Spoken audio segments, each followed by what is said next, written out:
चंदा खोर ये कह रहा है कोई अमर बिन मारूफ और नहीं कबूल नहीं होगा। एक शर्ट के ऊपर बेहतरीन बनाया है। जागो प्यारे जागो, चैन से सोना है तो अभी जाग जाओ। एक शोर मचा हुआ है दुनिया में, जिसको 10,000 की तनख्वाह कोई देने को तैयार नहीं, पूरा महीने काम करे, चंदे का सिलसिला शुरू किया, वो 1 साल में फार्म हाउस का मालिक बन जाए, है ना। वो चंदा खोर शोर मचा रहे हैं। क्या शोर मचा रहे हैं? तबलीग बंद कर दो। क्यों शोर मचा रहे हैं आगे आएगी बात, पहले ये बात सुन ले। बस एक तरफ तो चंदा खोर ये कह रहा है कि तबलीग बंद कर देनी चाहिए, और दूसरी तरफ मेरे और आपके और पूरी कायनात के रब मालिकुल मुल्क रब्बे जुल जलाल रब्बुल अर्श अजीम, जिन्होंने मुझे पैदा किया है और मुझे भेजा है और आपको भेजा है इस दुनिया में, वो क्या कह रहे हैं और उन्होंने हमें क्यों भेजा है। जी वो रब की बात को हम सुन लेंगे। बिस्मिल्लाहिर्रहमानिर्रहीम। कुंतुम खैरा उम्मतिन उखरिजत लिन्नास तामुरून बिल मारूफी व तनहौना अनिल मुनकरी व तुमिनून बिल्लाह। तुम बेहतरीन उम्मत हो कि लोगों के नफा रसानी के लिए निकाले गए हो।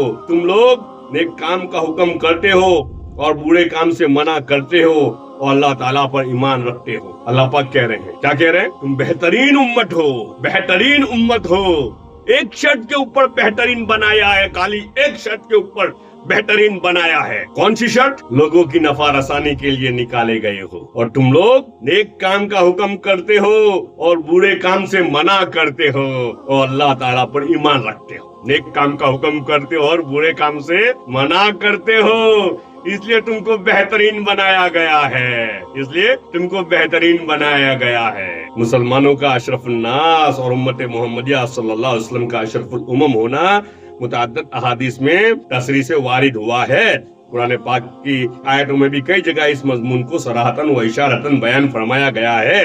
इस आयत शरीफा में भी खैर उम्मतीन का इत्तलाक फरमाया गया है और इसके साथ ही उसकी इल्लत की तरफ भी इशारा फरमाया गया कि तुम बेहतरीन हो इसलिए कि अम्र बिल मारूफ और नही अनिल मुनकर करते हो। मुफस्सिरीन ने लिखा है कि इस आयत शरीफा में अम्र बिल मारूफ नही अनिल मुनकर को ईमान से भी पहले जिक्र फरमाया। हालांकि ईमान सब चीजों की असल है, ईमान नहीं है तो कोई अम्र बिल मारूफ और नही अनिल मुनकर भी कबूल नहीं होगा। जी ईमान नहीं है तो ईमान सब चीजों की असल है, बगैर ईमान के कोई खैर भी मोतबर नहीं। इसकी वजह यह है कि ईमान में तो और उमूम साबिका भी शरीक थी, या खास खुसूसियत जिसकी वजह से तमाम अंबिया अलैहिस्सलाम के मुत्तबईन से उम्मत मोहम्मदिया को तफावुक है, वह यही अम्र बिल मारूफ और नही अनिल मुनकर है जो इस उम्मत का तमगा इम्तियाज है। और चूंकि बगैर ईमान के कोई अमल खैर मोतबर नहीं, इसलिए साथ ही बतौर कैद के उसको भी जिक्र फरमा दिया, वरना असल मकसूद इस आयत शरीफा में इसी का जिक्र फरमाना है। और चूंकि वही इस जगह मकसूद भी जिक्र है, इसलिए उसको मुकद्दम फरमाया। इस उम्मत के लिए तमगा इम्तियाज होने का मतलब यह है कि उसका मखसूस एहतिमाम किया जावे। कैसा? मखसूस एहतिमाम किया जावे, फर्जे किफाया की तरह नहीं तुम लोग कर लो, 2-4 कर ले, है ना। हाँ कुछ लोग निकल जावे, वरना कहीं चलते फिरते तबलीग कर देना इसमें काफी नहीं। इसलिए कि ये अमर पहली उम्मत में भी पाया जाता था, जिसको फलम्मा नसू मा ज़ुक्किरू बिही वगैरह आयत में जिक्र फरमाया है। इम्तियाज मखसूस एहतिमाम का है कि उसको मुस्तकिल काम समझकर दीन के और कामों की तरह से उसमें मशगूल हो।